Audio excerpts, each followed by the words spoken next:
Welcome back to the Cryptocurrently podcast. Thank you to everyone who has listened. I am up to approximately 40 downloads per episode. I need about 3,500 per episode before I can start monetizing. So you 40 people, 35 to 40 people, men and women, apparently I'm at about 8% female and the rest are all dudes. You guys have been so helpful. Some of you have tweeted me and told me things that I could do to improve on my show, and every single one of them has been like actual constructive criticism, things I can use. Not a single person has wrote it yet. Nobody has written in and talked about how bald I am or how funny my teeth look or anything like that. Which that certainly will be coming because social media is a place for people to insult other people. But so far, everybody's been great. So I just want to take a moment and tell you all how much I appreciate that. Today, we're going to be talking about Bitcoin, all right? I tend to not, I don't want to talk about Bitcoin or Ethereum, Litecoin, or these things unless it's to illustrate a bigger point, all right? And the point of all this is psychology. Okay. Bitcoin is down right now, pretty big. And in the news, there was a Beijing court dismissed a lawsuit against Bitcoin exchanges. Basically, the Chinese government came out and said, you know what you do with your money, that's your business. Warren Buffett came out and said cryptocurrencies will come to a bad ending. Bitcoin bear Warren Buffett. I want to talk about that for just a quick second. But Warren Buffett is the smartest investor and the most successful investor in the history of the world. As far as I know, as far as we've been keeping records of this sort of thing, Warren Buffett is the guy. If you want to invest your money, here's what you do. You go buy everything that Warren Buffett ever published, because he's written books. You can buy those books for probably $20 at Barnes & Noble or wherever they sell books. And you can read those books and just do what those books tell you to do and you'll be fine, okay? Warren Buffett is not, he's not wrong. He's never wrong. I just want to illustrate the point that what he's talking about is investing, okay? What you are doing when you're buying cryptocurrencies is speculating. I'm going to keep banging on that drum. Warren Buffett's not wrong. If you have investment dollars in the cryptocurrency markets, you are a fool, okay? The funds that you should have in the cryptocurrency markets, if at all, are speculative dollars. Money that you can set aside and say, look, if I lose this money, it won't change my life. I can afford to lose this money. I'm going to put it on these things hoping for a bigger return. That's a philosophy. That's not, that's how you build your investment portfolio is a philosophical thing, right? You're going to have a certain percentage in sure things like, money markets and certificates of deposit and insurance policies and real estate and like that sort of thing. And then you're going to have your mid-range stuff where you're putting money on maybe new-ish tech companies, things that bear a little bit more risk. And then you've got your high-risk things, and your high-risk things should be the smallest percentage of your portfolio, and you should know what that percentage is, and don't deviate from that, because if you're speculating, you're most likely going to lose that money. That's just how it is. So, if you're in cryptocurrencies, come up with a number. Is it $100? Okay. Is it $1,000? Is it $10,000? It just depends on what your particular net worth is. So this show is for the $100 guy and the $1,000 guy. These are just, when I talk about different things that I think would be good to put your money on, I'm saying, look, if you lose this money, it's not going to hurt you. So, put $10 on it, put $20 on it, and, here's 5 different things that I would put $20 on. and then that's your whole $100, and then that's that. And if it makes money for you, then guess what? You get to play again, hopefully with house money. And if you lose it, then big deal, you lost $100, right? It's speculation. What Warren Buffett is talking about is investing, and that's not what you should be doing in cryptocurrencies. So coming back to Bitcoin though, I told you guys before in a YouTube broadcast that I did and posted, and I think I put it on the podcast, is look, next week, right? Next week is when that first round of futures contracts expire. On the 17th, that's Wednesday, all right? There's something else that happens next week too. So number one, you've got a red letter day. It's the first contract expiration in Bitcoin's history. So it's a big deal in that sense.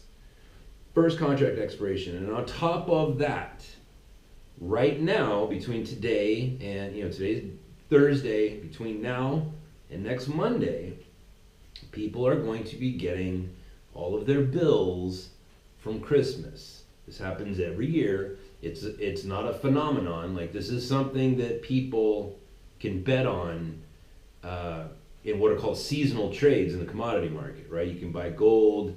Gold is a seasonal trade that people tend to do this time of year because of the Visa and MasterCard bills showing up, right? People panic, they pull money out of their 401k. So the big investors, they'll take some of their money out of the market and they'll put it in gold because it's a safe haven and they're trying to protect themselves. Ipso facto, gold goes up, all right? So, real short, if you think your Bitcoin's down, wait until next week, girl. Ooh, yeah. It's going down, all right? We're going to have contract expiration and the Christmas bill showing up in the same week. On top of all that, Warren Buffett comes out and says, I don't like it. And the news out of Korea, the good Korea, they're talking about scrapping the project altogether. All right, they are not happy, and that stems from some very real problems that Korea has concerning arbitrage.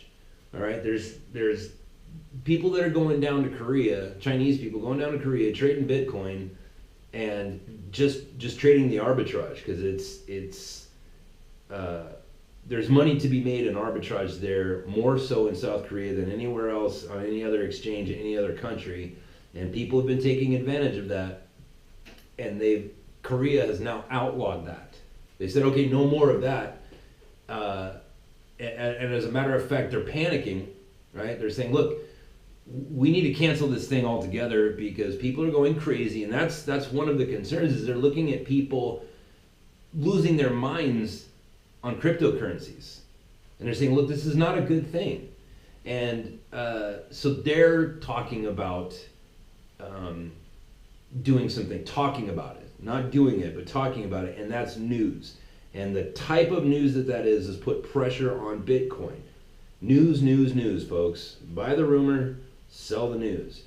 And what we have here is before the week of expiration, before the 17th, that's next Wednesday, before that, and before all the Christmas bills show up, which will either be tomorrow, because the 15th is Monday. Monday is also Martin Luther King Day, so I'm not sure if Visa and MasterCard are working that day, and that's going to mean that either those bills are going to come out on Friday, so tomorrow, or they're going to come out on Tuesday.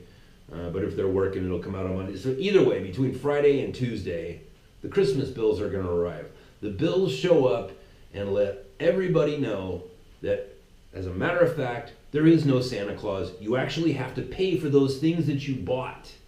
And then all the little guys, right, all the people like you and me, they're going to have to pay those bills. And if they've got a couple of bucks in cryptocurrencies, and that's the only money that they have available to them to pay that, well, guess what? That money's going to come right out of the market and go straight over to Visa and MasterCard and to the retailers that they bought those products from.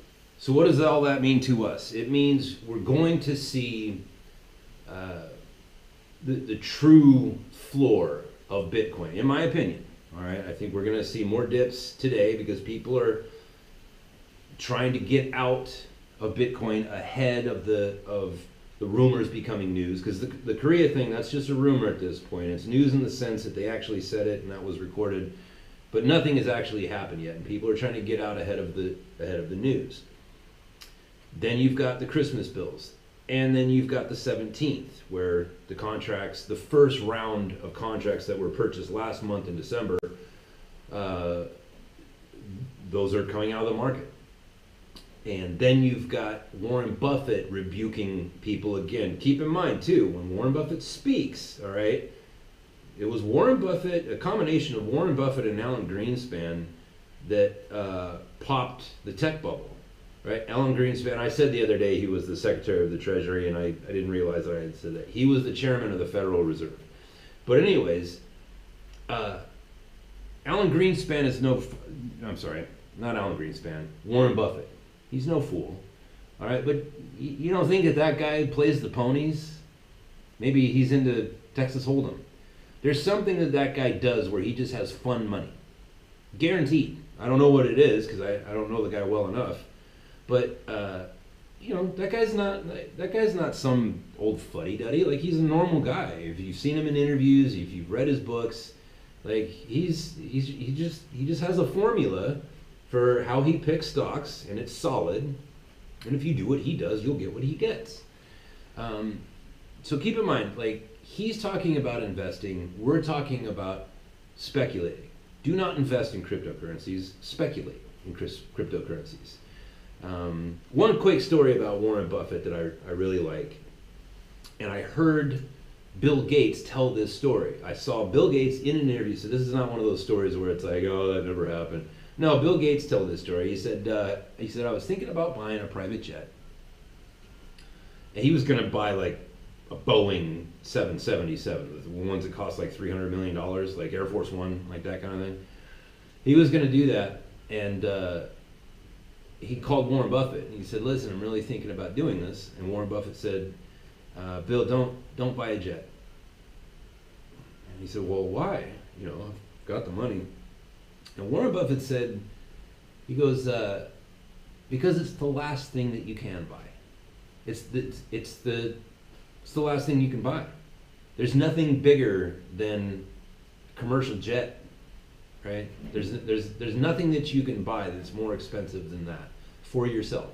Like, that's just for you. Like a prize for yourself, like a watch or a car or, a tailored suit or something like that. Like in that realm of buying things for yourself, he says, look, the private jet, the 777, that's the biggest thing.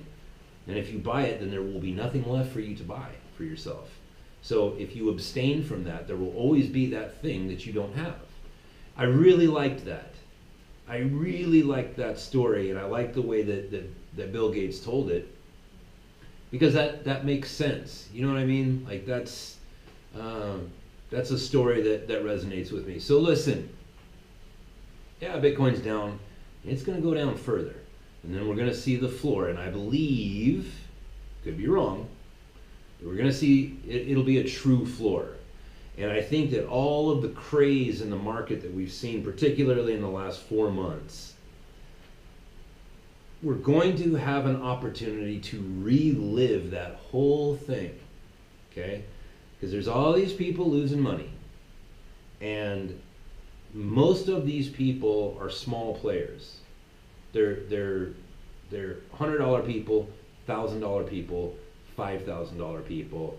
And then there's the big guys, but I believe that the majority of the money are all small people like us who, if I lose my $100, if I lose my $1,000, I can go get another one and come back to this market, and you will see that most people will come to that realization like, oh well, I'm just gonna take a run at it again, and this time I will be smarter to take my profits, right? If I'm up 30%. Take profits. If I'm up 200% or 400%, take profits, dude. You've got to, it's not real money until it's in your account. Okay, it's not real until you can spend it. So if you have if you do not have a strategy right now, get one. And one of the primary things in your strategy has to be, before you put money on anything, have an exit strategy. How much does it need to go up for you to pull out your initial investment? How much does it have to go up for you to take profits? And then how much does it have to go up for you to make your complete exit from that thing? Know those things. Know those things, because if you don't, then something's going to jump up on you. It's going to skyrocket. And you're going to be like, oh God, this is going to the moon. And it's not going to go to the moon. It's going to sell off because everybody else is going to be taking profits and you're going to be left there holding the bag. I cannot tell you how many times with my own clients that I saw that. Now listen, I'm a hell of a salesman, okay? But you cannot outsell the human condition. I have endless stories of people that I had in positions and I said, look, I think that this is going to go up in the next few days. Here's why. Give me some money and we're going to put this in it. And then it jumps. I'm thinking of a particular oil trade that I put on one time where the USS Cole was attacked by terrorists. And because of that, the price of oil skyrocketed. And because of that, and the time of year that it was, we were in heating oil. And I went 4-to-1 on that position. And I was calling all my clients and saying, look, we're up big, we're selling out, and let me hit record. I'm going to record you, the exit order, the sell to close the position order. And I had clients that were like, no, I think this is going to the moon. I think we're going to make even more money on it. Like, they got greedy. They went all Scrooge McDuck on me, and I could not get them out of the market because you have, as a broker, I don't have the right to override somebody's sovereignty on their own account. If they say no, if I fail to close that sale, they're going to stay in that market. There's nothing that can be done about it. And that happened more times than I care to remember, but I'll tell you some of those stories as we go along. But anyways, Bitcoin coming down for good reason, and then you get to start all over again. That's the show for today. Thanks again so much for listening. Hopefully I get to the point here pretty quick where I can start selling you guys stuff, right? Don't skip over the adverts there, you creeps. And I will talk to you on the Friday show tomorrow. That's it for now. Bye.